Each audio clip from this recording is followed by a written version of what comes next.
66 तुम्हारी सांसों पर भी सिर्फ मेरा हक है।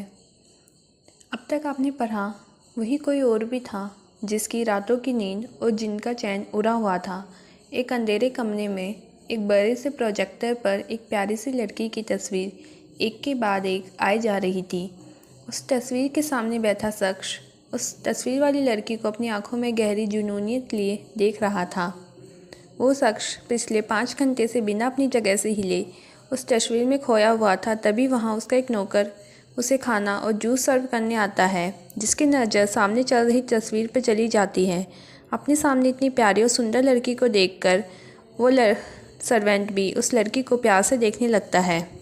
तभी उस सर्वेंट की दर्द भरी चीख उस काले कमरे में गूंज जाती है। दरअसल हुआ ये था कि वो शख्स जो सामने लगी प्यारी सी लड़की को देख रहा था, जब उसे ये एहसास हुआ उसके अलावा भी कोई उसे देख रहा है, तो वो अपने हाथ में पकड़ा कांटा वाला चम्मच उस सर्वेंट की आंखों में बेदर्दी से मार देता है। अब आगे वो शख्स जिसने अभी अभी अपने नौकर की आंखों में वो कांटा मारा था और उसकी रोशनी हमेशा के लिए छीन ली थी, उस शख्स की आंखों में इस वक्त एक अलग ही पागलपन और जुनून दिखाई दे रहा था। वो शख्स उस आदमी के कान के पास जा जिन आँखों से मेरे ही सामने मेरी जान को देखने की हिमाकत की है, उसे सज़ा मिलनी ही थी। उसके लिए अपने मन में कुछ भी सोचने की हिम्मत जो तूने की है, उसकी सज़ा तो मैं तुझे ज़रूर दूंगा। और वो शख्स इतना बोल अपने बॉडीगार्ड्स को कुछ इशारा कर उसे बाहर ले जाने को कहता है। वो आदमी उसके सामने से छोड़ देने की भीख मांगता है, पर उस आदमी के तो कानों में जैसे जू तक नहीं रेंगती।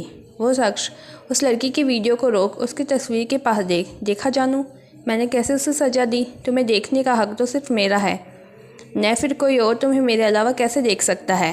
वो शख्स उस तस्वीर में दिख रही लड़की के चेहरे पर अजीब तरह से छू किसी सनकी की जैसे बातें किए जा रहा था। लड़की सच में इसके सामने खड़ी हो और उससे बात कर रही हो। अभी वो शख्स उस तस्वीर में खोया ही था कि उसका असिस्टेंट उसके कमरे में लेडी बॉस का पता चल चुका है। वो इंडिया में मुंबई शहर में रहती है, पर मुंबई में कहाँ ये अभी हमें पता नहीं चला, पर हम जल्द ही इस बारे में पता लगा लेंगे। उसका असिस्टेंट ये सारी बातें अपने सर झुका के बोल रहा था, क्योंकि उसे अपनी सन की बॉस की पॉजिटिवनेस का सबूत एक बार नहीं बहुत बार देखा था। उसे पता था कि उसके बॉस को ये बिल्कुल बर्दाश्त नहीं कोई कि एक नज़र भी उसकी लेडी बॉस को देख ले। यहाँ तक कि उन लोगों को उस लड़की का नाम लेना भी मना था, देखना तो बहुत दूर की बात है। वो शख्स सुन तस्वीर को देख मुस्कुरा देता है। देखा जान, मेरी शिद्दत, आखिर तुम मेरे पास आ ही गई। एक बार अगर तुम मेरे हाथ आ गई, फिर मैं तुम्हें कभी खुद से दूर नहीं जाने दूंगा। हमेशा के लिए अपने इस पंजरे में कैद करके रख लूँगा। पूरी दुनिया से छुपाकर तुम्हें सिर्फ़ और सिर्फ खुद के पास रखूँगा। यहाँ तक कि तुम्हारी सांसों की गिनती पर भी मेरा जोर होगा। तुम्हें पता है, जिस दिन से ये चेहरा मेरी नज़रों के सामने आया, उस दिन के बाद अब इन आँखों को किसी और को देखने की इच्छा ही नहीं हुई। मेरे दिल, दिमाग, सब कुछ पर बस तुम्हारा ही नशा है, और अब जल्द से जल्द बस तुम मुझे मेरी बाहों में चाहिए। वो शख्स उस तस्वीर को पागलों की तरह देखते हुए अपने असिस्टेंट को ऑर्डर देते हुए, जल्द से जल्द मेरी इंडिया जाने का इंतज़ाम करो, पर इस बारे में किसी को पता नहीं चलना चाहिए। उसका असिस्टेंट अपने बॉस का ऑर्डर सुन वहाँ से निकल जाता है। इधर हॉस्पिटल में नायरू, जो पिछले 2 घंटे से बेहोश थी, वो धीरे धीरे अब हलचल करना शुरू करती है, जिसका मतलब था कि उसे होश आ रहा है। वही अरी, जो पिछले 2 घंटे से वहाँ से हिला भी ना था, नायरू को होश में आता देख तब जाकर उसके चेहरे पर सुकून के कुछ पल दिखाई देते हैं। नायरू धीरे धीरे कर अपनी आंखें खोलती है, खुद को अनजान जगह पर देख घबरा जाती है।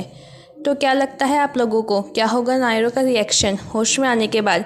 क्या वह अरी को सबक सिखाएगी और कैसे मनाएगा अरी नायरू को? और कौन है ये शख्स और किसकी है ये तस्वीर?